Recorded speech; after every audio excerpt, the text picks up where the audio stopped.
Hello, it's Carl, the Have a Go homesteader from Self-Sufficient Hub, and today we're on number 2 in our Have a Go homesteader series, where I'm going to be doing a series of homestead projects that everyone can do. And following on from number 1, where we looked at lacto fermentation and how to salt brine things, specifically chilies, we're today going to be looking at preserving again, but we're going to be looking at specifically cabbage. Cabbage is one of those amazing plants that has got a plethora of different ways that we can actually store it for long-term use. And we're going to be talking about 5 different ways that you can preserve your cabbages today.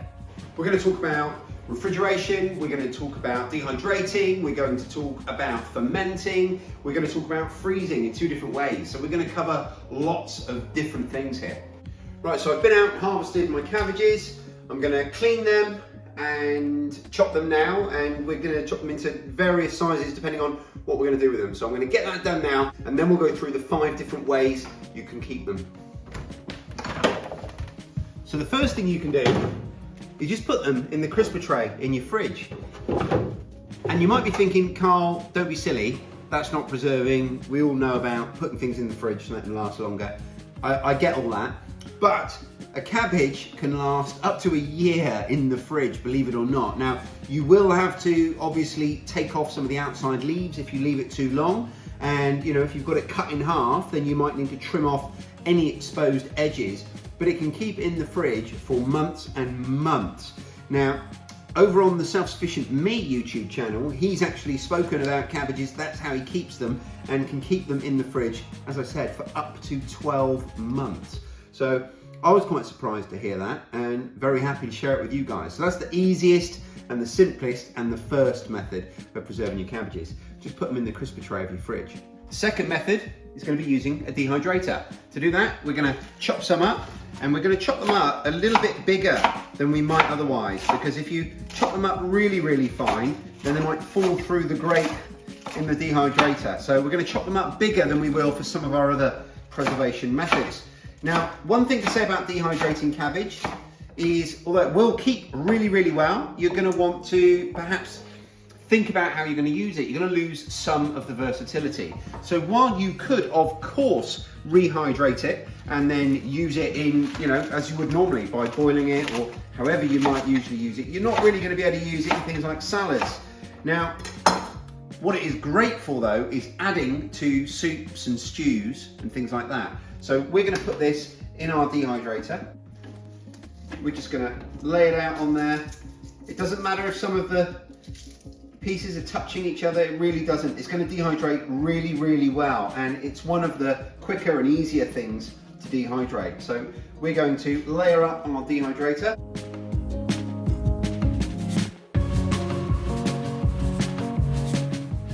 And we're going to set that to 55 degrees for about 8 to 10 hours.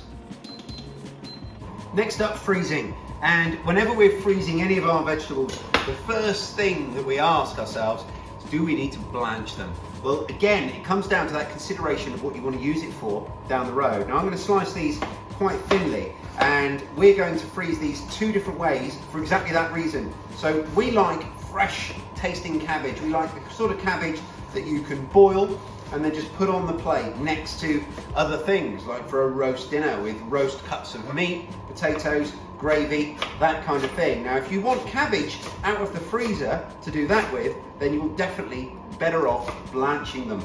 So I've got a pan of water here that I'm just bringing up to the boil, and we're going to pop this cabbage in there. We're going to boil that for about a minute, maybe 2 minutes, somewhere in between, somewhere in that range.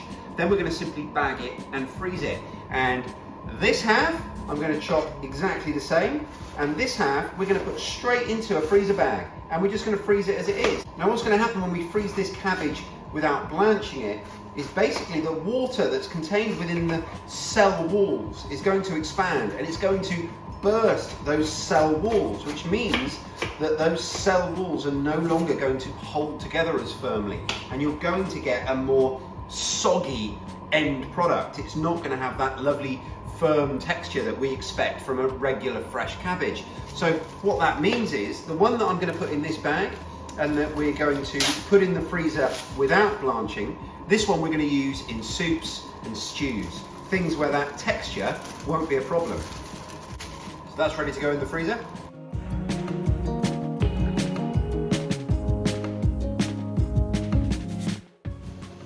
And just a minute or two later, that's done. I'm going to take that off the heat and drain that off. Now I'm just going to let that cool down now before I bag it. Now you'll hear lots of people say that you need to put that in ice water to cool it down. In my experience, that's just not necessary. Obviously, if you put it in ice water, what that does, it allows you to really control the amount of time that it's at that temperature boiling. But for me, as I say, from experience, I've just not found that it makes any difference. So I'm going to let that cool off just a few minutes and then we'll bag that up. So the last thing for us to do now is to ferment. Now, no cabbage preservation video would be complete without talking about sauerkraut, which is basically what fermented cabbage is. Now, if you don't like sauerkraut, if you've tried it and it's not for you, and I personally, if I buy it in the shop, I can't stand it. It's not for me, I don't enjoy it. But when we make it at home, which we do occasionally, I actually really enjoy it. And the secret, I think, is because we're able to control how long it ferments for and really control the flavour that we're getting out of it. Now, what we did in our last video is we did fermented vegetables, we spoke about them, and we did some jalapenos. The principles are the same, but sauerkraut is a very specific one. We do it a little bit differently than the other general salt brining that we're going to do, and that's because we don't add any water. How does it work? I'll show you.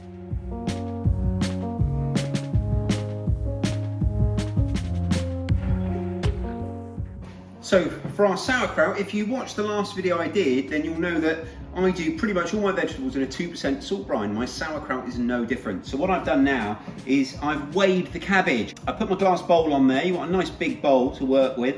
I put that on there. I zeroed the scales in, added the cabbage, and I've got 550 grams. So 550 grams of cabbage. 1% of that would be 5.5 grams. So 2% of that is 11 grams. So that's the amount of salt that I want to add. 11 grams of salt to my 550 grams of cabbage. It's going to give me a 2% salt brine when we're finished.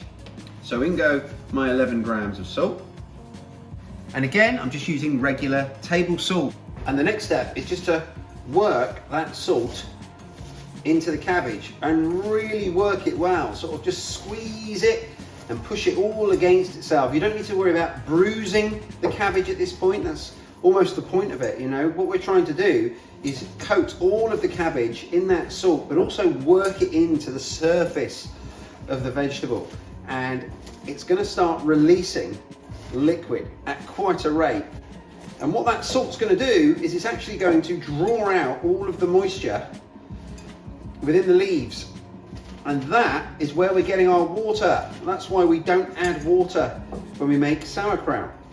And this can be quite a bit of work. Like I say, you want to do this for a good 5 to 10 minutes. And if you've got arthritis or you have trouble with your hands, I've heard a good way of doing it is to put it inside a bag and basically roll it with a rolling pin. But this is starting to release lots of moisture. I can feel it as I go. And then when you get to the point where you can wring it out, you're good to go. So now I'm going to transfer that into my jar. And it's really important that you get all the moisture across. Then we're going to take our rolling pin and push to release as much of that moisture as we can. And we need to make sure that all of that cabbage, all of that leaf, is submerged by water. When we're fermenting anything, you know, that's really important, because anything above the water line is going to be exposed to bacteria that we don't want. But remember that we haven't added any water to this. All the moisture that's in there has come out of the cabbage leaves.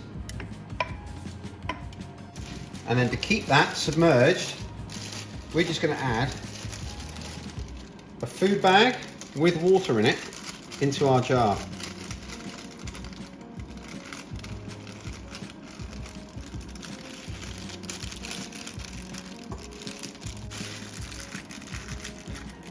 So you can see in there, you've got that amazing cabbage that's fermenting as we speak, becoming sauerkraut, and we've just got a bag, a food bag that we fill with water just to keep that cabbage submerged below. Remember last time we used a ramekin, and we're gonna pop that over like that. We're gonna put the catch on, but we're not gonna pull it tight because again, we don't wanna create a bomb, just like in the last video. And there we go, that is sauerkraut, or it will be. Now with sauerkraut, you wanna leave it at room temperature for between 1 to 2 weeks. Now at 2 weeks, you're gonna get something really quite sour. It's too sour for me, I don't really enjoy it.